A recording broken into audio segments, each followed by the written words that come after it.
வாரத்தில் முதல் நாள் அதுவுமா லீவ் போட்டு வீட்டில் உட்காந்துட்டேன். ஆனால் இன்றைக்கி வந்து கண்டிப்பாக போயே ஆகணும். இருந்த ஒரு சீரியலையும் எடுத்தாச்சு இந்த மாதத்துக்கு.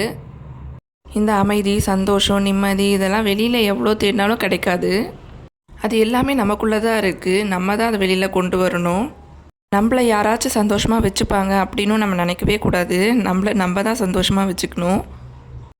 நானும் வந்து சில விஷயங்களை விரும்பி செய்வேன். அது என்னென்னா கோலம் போடுறது, இல்லை க்ரியேட்டிவாக எதனா டிசைன்ஸ்லாம் க்ரியேட் பண்ணுறது, ட்ராயிங் பண்ணுறது, இந்த மாதிரி விஷயங்கள்லாம் வந்து என் மைண்டை ரிலாக்ஸ் பண்ணும். எனக்கு வந்து ஹாப்பினஸ்ஸாக இருக்கும் இதெல்லாம் பண்ணும்போது. என்ன நானே மறந்து நான் இந்த விஷயங்கள்லாம் பண்ணுவேன்.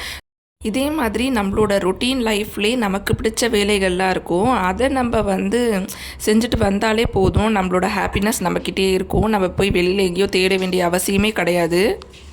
நானும் அப்படி நினச்சி தான் லீவ் போட்டேன். ஏதோ ஸ்ட்ரெஸ்ஸாக இருக்க மாதிரி இருக்குது, மிஷின் லைஃபாக இருக்குது, ஒரு நாள் கூட ரெஸ்ட்டே இல்லாத மாதிரி இருக்குது. சரி இன்றைக்கி ஒரு நாளாவது நம்ம லீவ் போட்டு ரெஸ்ட் எடுப்போம், கொஞ்ச நேரம் தூங்கி எழுந்துப்போம் அப்படின்னு நினச்சி தான் நான் லீவ் போட்டேன். ஆனால் அன்றைக்கி நான் தூங்கியும் எழுச்சிக்கல, என் ஸ்ட்ரெஸ்ஸும் ரிலீஃப் ஆகலை.